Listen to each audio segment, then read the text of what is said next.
My name is Megan, and I'm 35 years old. My name's Jamaica. I'm 26 years old. I have 3 children. My name is Crystal. I'm 35. I have a 1-year-old named Elijah.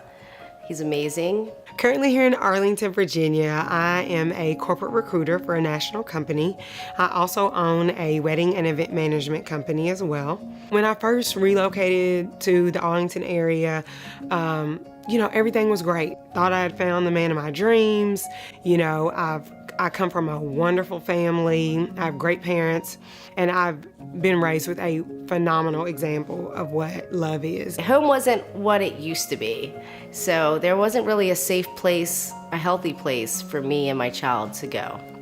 Emily was 5 months when I left Emily's father. She was 5 months, and he up and left us. After that, I want to say I was 21, and for those years I just got by, like getting by, making sure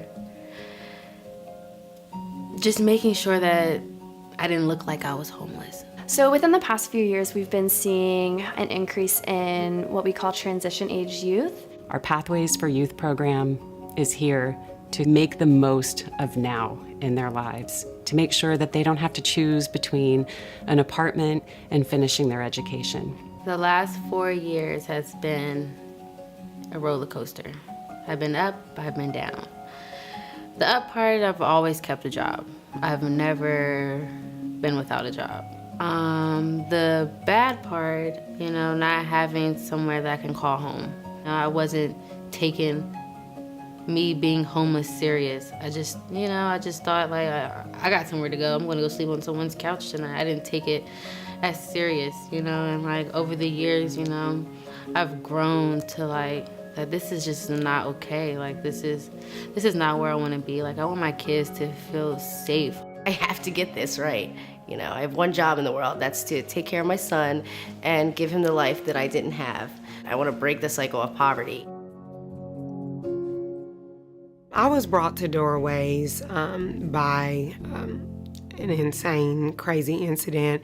My now ex-boyfriend, just one night, he excessively drank and essentially held me captive in our apartment. He pulled a gun on me. I remember looking in his eyes, and I do not know who was there. The moment that I knew that he was going to kill me, his exact words were, I'm gonna have to kill you. I cannot let you out of here because I've already put a gun on you. And if I let you out of here, you're going to the police and you'll snitch on me. And at that moment, I knew I had to make a decision. I distinctly remember looking at the door, and we had a chain lock, a padlock, a lock on the actual knob. And I knew in that moment, if I were to try to, fight through to get over to the door, then he was already coming, directly towards me with the gun. I knew he was just gonna shoot me and it would be over. The patio door was cracked, and even though I'm scared to death of heights, in that moment I fell off of our 7-story balcony.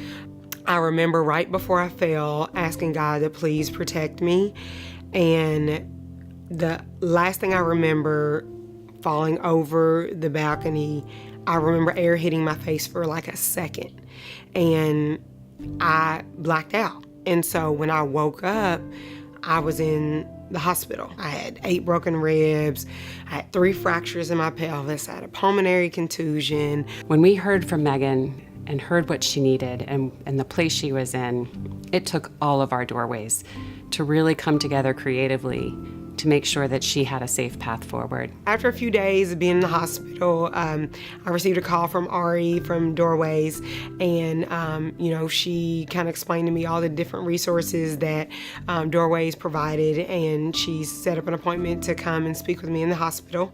And at that point, it was a no-brainer for me to move into the shelter. The home was beautiful, beautiful neighborhood. I really couldn't ask for a better living situation. When I pulled up out front, I literally thought to myself, like, this can't be the place. Like, I Googled and I called the number that called me from here, and I was like, I'm outside of the place. I'm not sure I'm in the right place. Do you guys have a purple door? And like, I was really shocked. Had a private bathroom that allowed me to maneuver, on a walker, which I had never had to experience at that point in my life. And they just made things so comfortable and convenient for my life. Homelessness, poverty, it can happen to anyone at any time. It's definitely a humbling experience for sure, because again, once I got here to the family home, I was just like, oh my God, how did I get here? And I was really hard on myself. And again, that's why I liked Melody at Revive so much, is because she helped me realize that, like, girl, it's okay. It can happen. Now just focus on how you're gonna get out of this, as opposed to just like, woe is me. Working with the counselors at Revive re-altered my life, really, and put it back on track. I didn't feel judged when I got here, and that was really important because I was already judging myself. My caseworker, she's very helpful. She's the bomb diggity calm. One of the biggest key factors for me was my counselor set goals. What steps did I need to take in order to get myself, to where I, was prior to the incident? My goals now is, to get my GED and to finish Home Start. What Doorways helped me find was that there were options out there that, hey, look, I know your dream was for you to actually be with your child during those most precious months. So here's how you can make that happen and not live under a bridge. So I can't stress enough how important it was for someone like Ari assisting me through the court process.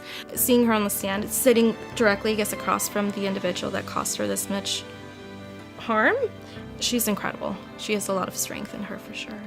the day I signed my lease was the day before Valentine's Day, so me and my son got to spend Valentine's Day in our first home together. It was wonderful. I'm just ready to be the woman that I know that I can be for my children and be the best mom that I know I can be.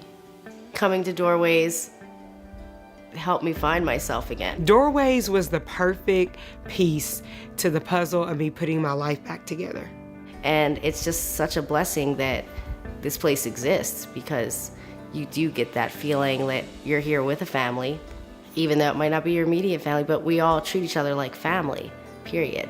It'll be a year since me being in my home, so, you know, I'm really grateful for Doorways. Because you guys have really made our lives so much better. So, yeah. There's no way I could be where I am right now if it weren't for the Doorways organization. And it is so important, I feel like, for me to now become an advocate for them. I would shout their praises from any rooftop. Like, they have been amazing. And anybody that is going through something similar to what, you know, I've gone through, this is the organization that will put their life back together.